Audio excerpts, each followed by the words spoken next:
مجھے ابھی چند دنوں پہلے ایک میسج یہ بھی آیا تھا کہ حضرت آپ تو پاکستان کے علامہ خادم حسین کی تعزیت پر بیان کر رہے ہو، آپ دیکھ نہیں رہے یہاں کا ماحول کیسا ہے؟ عزیزان گرامی، اس دن مجھے افسوس اس بات پر ہوا، سوال پر، ہائے افسوس، اس قدر تمہارے ضمیر مردہ ہو گئے، اس قدر تم بزدل ہو گئے، لاکھوں لوگوں کے دلوں میں شمع عشق مصطفیٰ جگانے والے پر تمہاری زبان بند ہے، تمہاری زبان بند ہے۔ میں نے صرف ایک جملہ کہا، کوئی فرق نہیں پڑتا، میں اس ملک میں رہ رہا ہوں جہاں کا پرائم منسٹر ایک سور خبیث فرانس کے صدر کے لیے ٹویٹ کر سکتا ہے، تو میں پڑوسی ملک کی کسی عاشق رسول کی تعزیت کیوں نہیں کر سکتا؟ کیوں نہیں تعزیت کر سکتا؟ اگر ہندوستان کی تخت پر بیٹھنے والے کو فرانس کے صدر سے کوئی دلی عشق ہے، محبت ہے، تم اس کی معشوقہ ہو یا محبوبہ ہو، مجھے فرق نہیں پڑتا، لیکن اتنا ضرور ہے عاشق رسول مشرق میں ہو، شمال میں ہو، جنوب میں ہو، مغرب میں ہو، جب اس کی روح جائے گی تو ہماری بھی روح تڑپے گی۔ ہماری ڈور بندھی ہوئی ہے مدینۃ الرسول سے، میرے آقا صلی اللہ علیہ وسلم کی جو بات کرے گا وہ پھر کسی بھی ملک کا باشندہ ہو۔ تم کہتے ہو تعزیت کے لیے، ارے میرے عزیز، اگر میں سامنے ہوتا تو اس کے قدموں کی خاک میں اپنے امامے پر رکھتا۔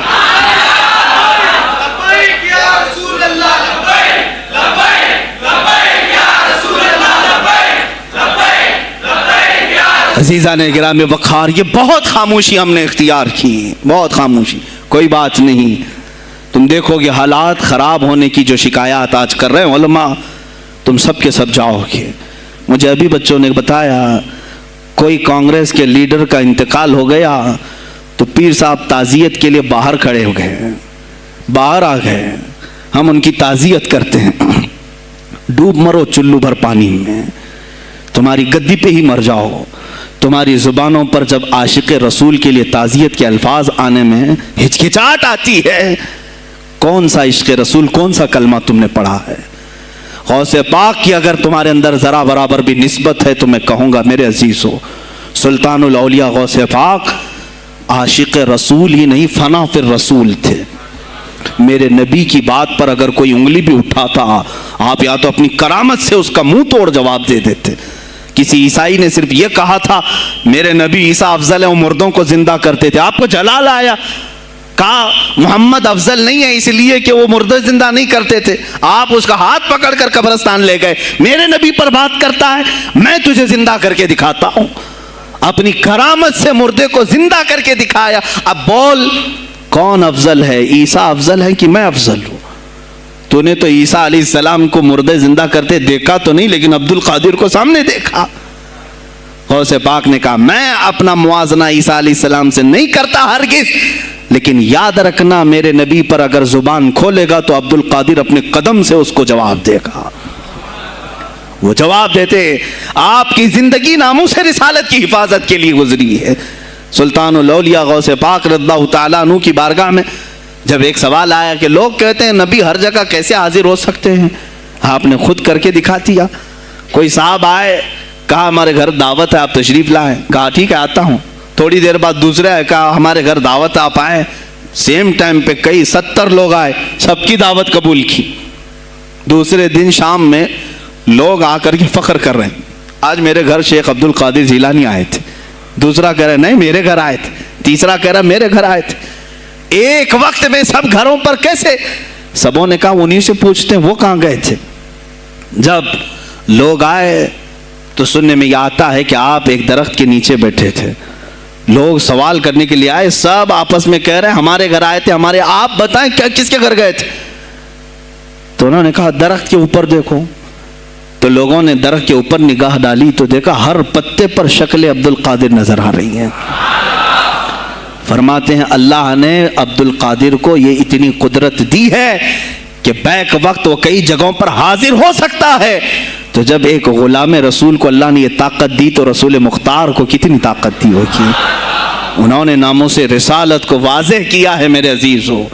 اولیاء کاملین اسی لیے آتے ہیں، وہ نبی کا پرتو بن کر کے آتے ہیں، اور آج ان کے نام کی 11ویں کھا کر کے موٹے ہو رہے ہیں، بس اور کچھ نہیں۔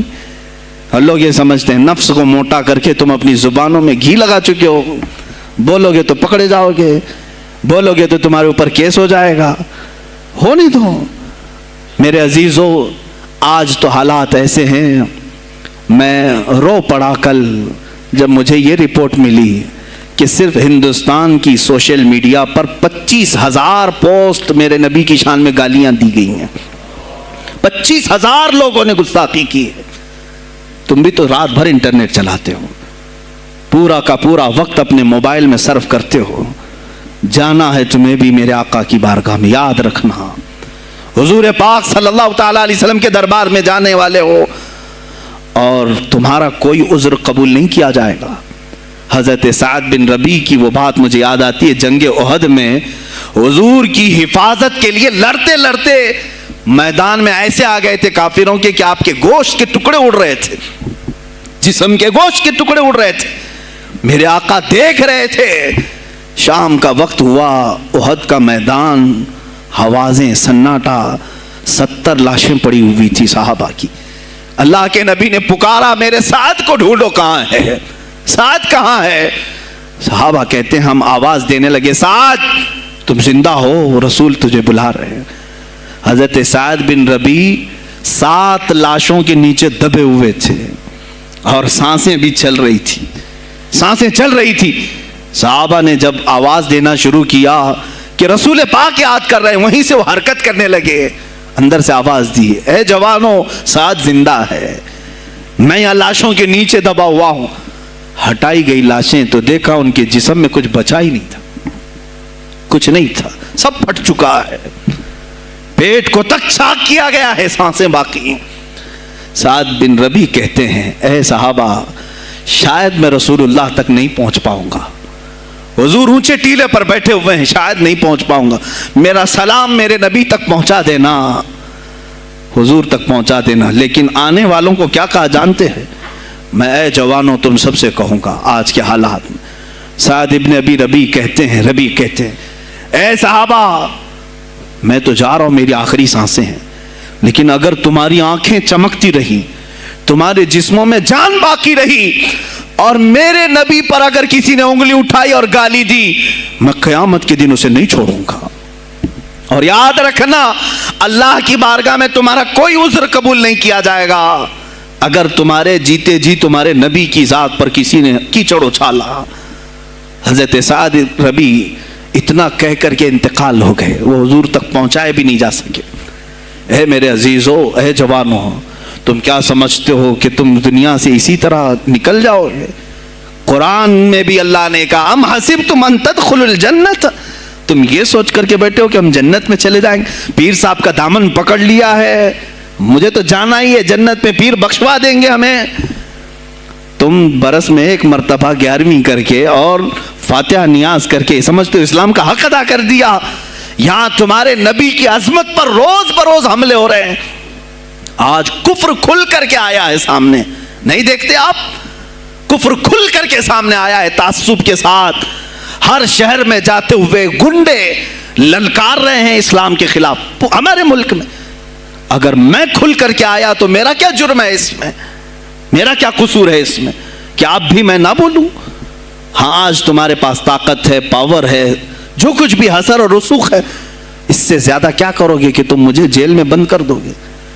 میں کل کی تفسیر میں بھی یہی کہا، ایک مولانا صاحب نے کہا کہ آپ اتنا بول رہے ہیں، آپ پر ایسے ایکٹ لگائے جائیں گے کہ زندگی بھر آپ کی ضمانت ہی نہیں ہوگی، آپ پر ایسے قانون لگائے جائیں گے کہ آپ کی زندگی بھر ضمانت ہی نہیں ہوگی۔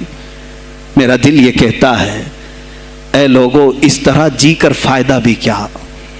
ایسی آزادی کس کام کی جس میں روز اٹھتے ساتھ میرے نبی کی شان میں گستاخیاں ہم سن رہے ہوں اور حضور کو کوسا جا رہا ہو، ہم کھاتے پیتے گھوم رہے ہوں؟ اس سے بہتر ہے کہ جیل کی کوٹری میں ہم زندگی گزار لیں، کل بارگاہ مصطفیٰ میں اٹھنے والا چہرہ تو رہے ہمارے پاس۔ اگر اللہ کے نبی صلی اللہ تعالیٰ علیہ وسلم نے سوال کر لیا پکڑ کر کے کہ تیرے زندگی میں، تیری جوانی میں مجھ پر تو لوگ رنگیلا رسول کہہ رہے تھے، تو کیا کہہ رہا تھا؟ تو کیا کہہ رہا تھا اس زمانے؟ تم کیا کہو گے؟ اے اللہ کے نبی میں مزدور تھا، میں کچھ نہیں کر سکتا تھا، میں غریب تھا، کام کاج کرتا تھا، میں کچھ نہیں کر سکتا تھا۔ یاد رکھو اس وقت میرے آقا تمہارے سامنے بلال حبشی کو لا کر کھڑا کر دیں گے۔ یہ کیا تھا بلال؟ یہ تو غلام تھا، اس کی پیٹھ پر سل رکھ کر کے پیٹھ گلا دی جاتی، تب بھی اپنی زبان پر میرا نام لینا نہیں چھوڑتا تھا۔ تم کون سی مزدوری کی شکایت لے جاؤ گے؟ بہانہ کرو گے اللہ کی بارگاہ میں، رسول کی بارگاہ میں بہانہ کرو گے؟ اے گروہ علماء، تم کو اللہ نے ممبر دیے ہیں خطابت کے لیے، اللہ نے اپنے رسول کا ممبر تمہیں دیا ہے، اس لیے نہیں کہ تم حکومت کی خوشامدی کرو، تم اپنے وقت کے طاغوتی قوتوں کی خوشامدی کرو، اس لیے نہیں، بلکہ آج تم سے قوم مصافحہ کر کے ہاتھ چومتی ہے صرف اس لیے کہ تمہاری زبان پر نام مصطفیٰ ہے۔ آج علماء کی جو عزت ہے صرف اس لیے، تمہاری پگڑیاں، تمہارے جبے دیکھ کر کے قوم عزت نہیں کرتی، صرف اس لیے ان کے دلوں میں تم مچلتے ہو کہ تم مصطفیٰ کریم کی باتیں کرتے ہو۔ علماء کو جاننا چاہیے کہ تمہاری عزت نبی سے وابستہ ہے۔ آبرو ماذا نام مصطفیٰ است، ہماری آبرو، اقبال نے کہا تھا، ہماری آبرو نام مصطفیٰ سے وابستہ ہے۔ اگر اسی نام کو کسی نے چھیڑا تو پھر ہمارا جی کر مطلب کیا ہے؟ ہم کس کام کے؟ میں ایک مثال سے سمجھاتا ہوں۔ مسجد ہے، دیوار کے پینٹ کو اگر کسی نے کھرچ لیا تو ہو سکتا ہے معاف کر دیں، ہم اس کو چھوڑ دیں۔ کسی نے لکیر نکال دی دیوار پر، ہم چھوڑ دیں اس کو، لیکن میاں وہ ہمارے سامنے آ کر پلر ہلانے لگ گیا اور مسجد کا یہ پلر توڑنے لگ گیا، خاموش بیٹھو گے؟ اور اگر تم خاموش بیٹھے تو اس کا انجام کیا ہوگا؟ اس نے پلر ہلایا تو صرف پلر نہیں ٹوٹے گا، یہ چھت پورا سب کے اوپر گرے گا۔ آج ظالم کفار پورے تمہاری جڑ کو ہلا رہے میرے نبی کی ذات کو، سیدھے مصطفیٰ کریم کی ذات کو ہلا رہے ہیں۔ اللہ کے حبیب صلی اللہ تعالی علیہ وسلم کی ناموس کو ہلکے میں مت لینا میرے عزیزو، لاکھوں جانیں جاتی ہیں، جائیں اسلام پر، حضور اکرم صلی اللہ تعالی علیہ وسلم کی ذات کو ہلکے میں مت لینا۔ اور اگر انہوں نے ہلانا شروع کیا ہے اگر حضور کی ذات پر، حیرت ہو رہی، 25,000 پوسٹ تم میں سے کس نے کمپلینٹ کی ہے؟ سائبر کرائم کو کمپلینٹ کر سکتے تھے، ہمارے جذبات کو ٹھیس پہنچا ہے۔ ہم آزاد ملک میں رہ رہے ہیں، میرے نبی سے چھیڑ چھاڑ کیوں ہو رہی ہے؟ کسی نے آواز اٹھائی؟ کچھ ہیں اللہ ماشاء اللہ، کچھ علماء، کچھ وکلا اس کے پیچھے لگے ہوئے ہیں، لیکن میرے عزیزو ہر مسلمان کا یہ حق ہے، تمہاری نسبت رسول پاک سے ہے۔ اب انہوں نے ہلانا شروع کیا تو انتظار کرو، جس دن یہ چھت گرے گی عذاب بن کر سب پیچھے جائیں گے، سب اس میں گرفتار ہوں گے انشاءاللہ العزیز۔ ہم مہم چھیڑیں گے، ہم مہم چھیڑیں گے اس بات کی۔ اگر آج تم کثرت میں ہو تو اس کا کیا مطلب؟ جو چاہے تم کر لو گے۔ ہم اتنے گئے گزرے تو نہیں ہیں کہ ہمارے نبی کے اوپر بھی تم چلے جاؤ۔ ہاں ہمیں رون دیا، ہمیں مار دیا، ہمیں قتل کر دیا، سب برداشت کر لیا، لیکن اب اس سے آگے نہیں برداشت کریں گے انشاءاللہ العزیز۔ میں آواز دیتا ہوں اسی منبر سے، اے گروہ علماء، اے جماعت صوفیہ، اے خانقاہ کے گدی نشینوں، باہر آؤ حکومت وقت سے ایک مطالبہ یہ کرو، اے حکومت وقت کے تخت پر بیٹھنے والوں، ہمارے ہند میں پارلیمنٹ میں بھی ایسا قانون پاس کرو کہ کوئی میرے نبی کی ذات پر بھونکے تو اسے موت کی سزا ہو جائے۔ ہم یہ چاہتے ہیں۔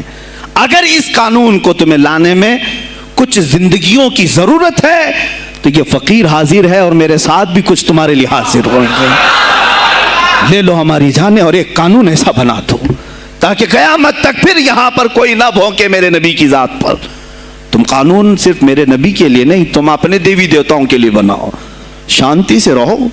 ہم نے کبھی تمہارے خلاف بھونکا نہیں ہے، ہم نے کبھی دیوی دیوتاؤں کو چھیڑا نہیں ہے، اس لیے کہ اسلام اس کی اجازت نہیں دیتا، ہم گالی نہیں دیتے، ہم اسلام کی حقانیت سے بیان کرتے ہیں، لیکن خاموش رہنے کی یہ سزا ہمیں دی جا رہی ہے کہ ہمیں گالیاں دیتے دیتے یہ اب ہمارے نبی تک پہنچ گئے، ہماری ماں عائشہ صدیقہ تک پہنچ گئے، اور ہمارے تمام اکابرین اسلاف تک پہنچ گئے، اور 25 کروڑ کی تعداد میں خاموشی یہ اچھی نہیں ہے میرے عزیزو، اچھی نہیں ہے۔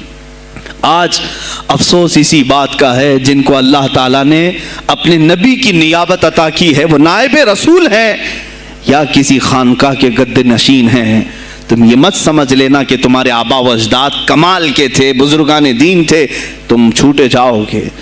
نہیں، سوال تو ہوگا، تمہیں سوال ہوگا، مجھ سے بھی ہوگا۔ میں یہ نہیں کہہ رہا ہوں کہ میں کوئی الگ ہوں، سوال ہوگا۔ آؤ سر جوڑ کر کے ہم اس سلسلے میں کوشش کریں۔ غوث پاک رضی اللہ تعالیٰ عنہ کا یہی میسج تھا۔ ہندوستان میں شہاب الدین غوری نے جو پرچم اسلام لہرایا، وہ آج تک اس کی دین ہے کہ مسلمان زندہ ہیں، آپ مسلمان باقی ہیں۔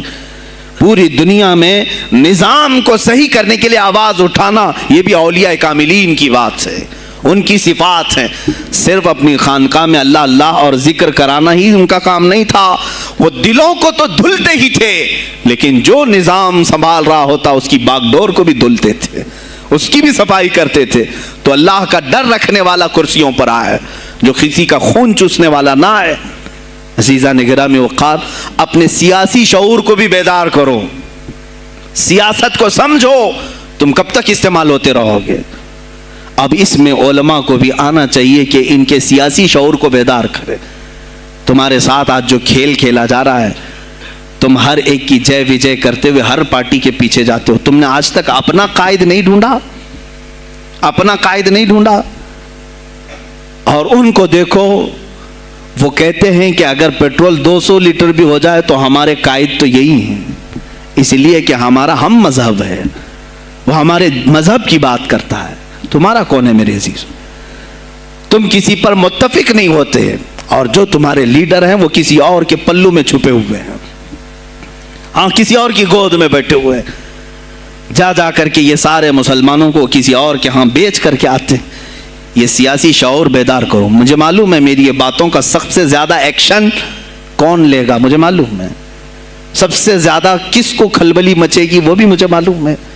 اسی لیے کہ میں ان سیکولر پارٹیوں کے بارے میں بول رہا ہوں جو چہرہ سیکولر بتا کر کے ہم آپ سب کے ووٹ لے کر کے چلے جاتے ہیں، اور پھر مجھے بتاؤ جن کو تم اپنا مسیحا سمجھ کر کے ان کے پیچھے جے جے کرتے گھومتے رہتے ہو، تمہارے مذہب پر آج کیا حملے نہیں ہوئے ہیں، کیا نہیں ہوئے؟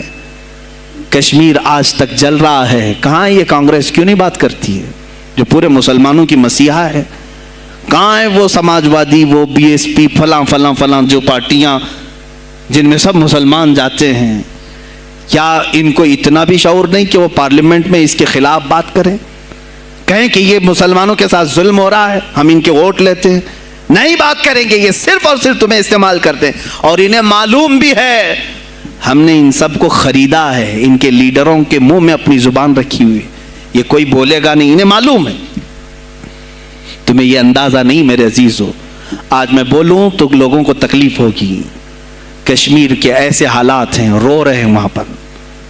ایک مولانا ہیں، مسجد کے امام ہیں، انہوں نے کہا، باضابطہ حلفیہ کہا نوجوان میرے پاس نماز کے لیے آتا تھا، اس نے یہ کہا کہ حضرت کیا سوسائڈ کرنے کی اجازت ہے؟ کہا کیوں؟ کہا میرے گھر میں کچھ لوگ داخل ہوئے، میں ان کا نام ذکر نہیں کر رہا ہوں، کچھ لوگ داخل ہوئے، مجھے ہاتھ باندھ کر کے کھڑا کیا، میری ماں اور میری بہن کو ننگا کیا، میرے سامنے کپڑے اتارے اور ان کی عزت لوٹی، اور اس کے بعد مجھے ہاتھ کھول کر کے چھوڑ دیا۔ مجھے بتائیں اس کے بعد بھی جینے کا کوئی مقصد رہتا ہے؟ مجھے بتائیں اس کے بعد بھی جینے کا کوئی حاصل ہے؟ یہ سب تمہارے ساتھ بھی ہوگا۔ جہاں میجورٹی ان کی مسلمانوں کی تھی وہاں یہ ننگا ناچ کر کے دکھایا ہے، تو یہاں تو تم بہت قلت میں ہو، تمہارے ساتھ بہت کچھ ہو سکتے ہیں، اب بھی اگر خاموش رہے۔ اسی لیے میں بار بار کہتا ہوں، اٹھو وہ گھر نہ حشر نہ ہوگا پھر کبھی، دوڑو کہ زمانہ چال اپنی چل گیا۔ تم اپنی سیاست کو منتخب کرو، تم اپنی قیادت کو منتخب کرو، اور اگر ابھی بھی سیاسی لاشعوری کی زندگی گزارتے رہو گے، لقمے بنتے چلے جاؤ گے، یہ کھاتے چلے جائیں گے۔ بات میں سلطان الاولیاء غوث پاک کی کر رہا تھا، لیکن مجھے یہ حالات پر گفتگو ضرور کرنی ہے، اس لیے کہ مجھے معلوم نہیں ہے کہ میری زبان پر کب تالے لگائے جائیں گے یا میری گردن پر کب چھری پھیری جائے گی، مجھے اس کا اندازہ نہیں۔ لیکن اے مسلمانوں، تم میری ذات سے الجھتے ہو تو الجھ جاؤ، مجھے اگر بلیم کرتے ہو، تانے مارتے ہو تو مار لو۔ چند دنوں کی بات ہے، جب تک میری سانسیں چل رہی ہیں تب تک مجھے گالیاں دو گے، لیکن جس دن میں بھی دنیا سے جاؤں گا اس دن تم ہماری باتیں یاد رکھو گے، اس دن یاد کرو گے۔ مجھے اپنے بچوں کو یہی بتانا ہے کہ اب وہ دور آیا ہے جہاں ممبروں سے بھی بولنے میں اب گھبراہٹ ہے۔ لوگ اپنے خوف کے مارے ایسے ہیں کہ اپنی روزی روٹی کے چکر میں میرے مصطفیٰ کی گالیاں سننا برداشت کر رہے ہیں۔ دیتا ہے دینے دو نا، ہمارا کیا بگڑتا ہے؟ اس پوزیشن میں تم آئے ہو آج، تمہارا امام جب اتنا بزدل ہے تو تمہارے دلوں میں کون سا ایمان باقی رہ جائے گا؟ اس لیے شعور پیدا کرو۔ اگر اولیاء کی نسبت تمہارے دل میں ذرا برابر بھی باقی ہے تو اٹھو میرے عزیزو، آپ قیامت کے دن جواب دہ ہوں گے میرے نبی صلی اللہ تعالیٰ علیہ وسلم کی عظمت پر۔ آج جو حملے ہو رہے ہیں یہ ہماری زندگی کا سب سے بڑا ایشو ہے۔